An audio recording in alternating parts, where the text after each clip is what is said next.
Now, the Nigerian Security and Civil Defense Corps has arrested 12 suspects for alleged vandalism, oil theft, and illegal dealings in petroleum products. They were paraded at the NSCDC state headquarters in Port Harcourt. Senior correspondent Uche Okoro has details. This is Basil Igwebueze's first press briefing since assumption of office as the 14th Commandant of the Nigerian Security and Civil Defense Corps in Rivers State. Just like his predecessors, his main responsibility is fighting crude oil theft and the protection of other national economic assets. In fulfillment of that mandate, the Anti-Vandal Land Patrol arrested suspects from different locations. There has been a change of pattern in the state, and it is no longer business as usual. Henceforth, every person or any criminal involved in anything that threatens the economic reality of the country by way of vandalism of any critical national asset will be made to bear the brunt of the law. The command will continue to synergize with relevant state agencies to combat oil theft in Rivers State particularly. Investigations are ongoing and into the cases of the arrests made, and you will be appropriately briefed or informed on the status of the cases in due course. Under his watch, the NSCDC promises to diligently implement a directive of the Commandant General to stop the illegal establishment and operation of private security companies. It is his burden, duty, and desire that the residents of Rivers State enjoy their sleep with their two eyes closed. It is in furtherance of his commitment that he has directed me to ensure that all private guard companies are registered in Rivers State. Impliedly, any unregistered private guard company in Rivers State stands to be closed. The commandant has also warned the anti-vandal marine personnel to desist from acts of compromise that could tarnish the image of the NSCDC in the ongoing fight against oil theft. Uche Okoro, TVC News, Port Harcourt.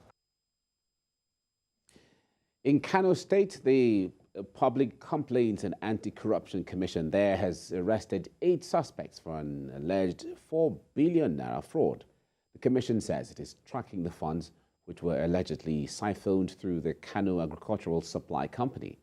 Correspondent Ibrahim Isa also reports that operatives of the commission raided a warehouse where goods and heavy trucks belonging to the company are kept. It's another day full of activities for the officials of the Kano Public Complaints and Anti-Corruption Commission.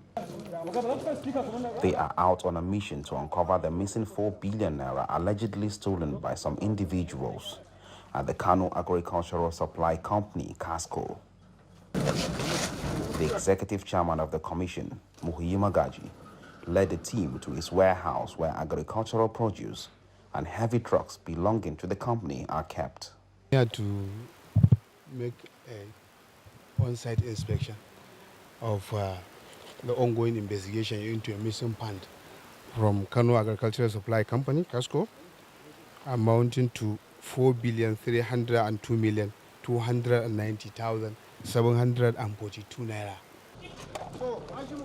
The commission has since arrested 8 suspects in connection with the crime from the Kano Agricultural Supply Company and is on the trail of 5 more. We are looking for some 5 or so. Our operatives are looking for them.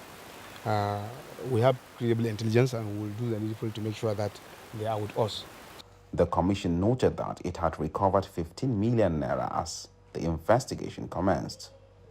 It vows to take the matter to court when completed. So far we have arrested 8 people and we have recovered 15 million, and they all work with the company, Kano State Agricultural Supply Company. The Kano Public Complaints and Anti-Corruption Commission had launched an investigation into an alleged fraud of 1 billion naira, leading to the arrest of a former commissioner for works who served under the government of Abdullahi Ganduje.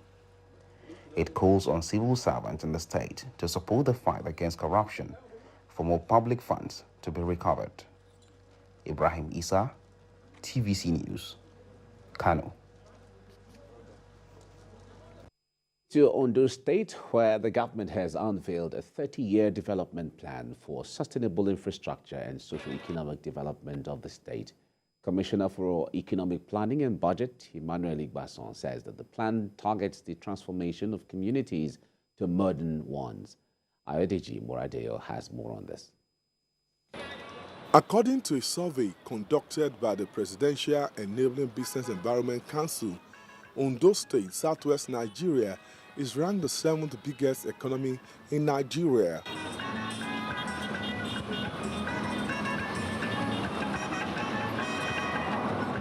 Curated in 1976, the state is blessed with natural and human resources.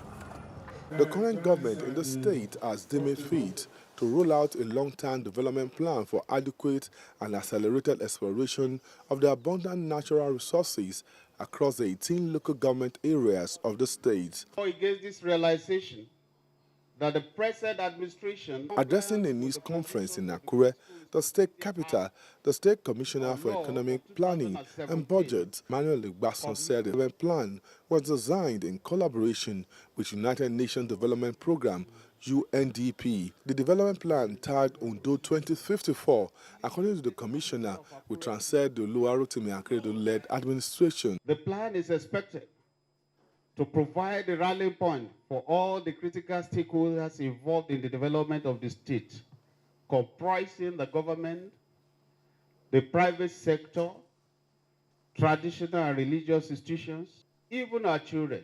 To ensure this is actualized, a steering committee will be put in place for partnership with investors and the people. The institutional arrangement for crafting this plan will consist of the State Steering Committee, the State Technical Committee, the Strategy and Key Performance Indicator Committee, and the Sector Working Group. For the 30-year development plan to be actualized, the state government is also seeking the support of the people of the state. Ayodeji Moradeo, TVC News, Akure. Alkaleri local government area in Bauchi State has a high number of out-of-school children, and that's according to the Nigeria Bureau of Statistics and United Nations Children's Fund. In their 2018 report, Alkaleri local council is estimated to have the highest concentration of out-of-school children in Nigeria. Correspondent Larry Adeyemi has more on this. This is our Alkaleri local government area of Bauchi State. The interesting thing about this place is that though it might not be the largest, but it has the highest concentration of out-of-school children in Nigeria. Some of the schools that are available are under very terrible, dilapidated conditions. Some of these children that I've interacted with say that though they might want to go to school, they are not even hopeful of what they would get once they complete their formal Western education. I lost my dad, and that made me drop out of school. There was simply no money to continue. The business I currently run is not sufficient enough to put me through school, but I desire to go back to school. Living in extreme poverty, getting their next meal is the priority of most of these children over and above formal education. The security checkpoints on the federal highway that connects Bauchi and Gombe State are the favorite business spots for many of Alkaleri's young girls. They chase after vehicles, hoping that travelers would patronize their items. I don't really know my age. I am not in school because my parents didn't enroll me in one.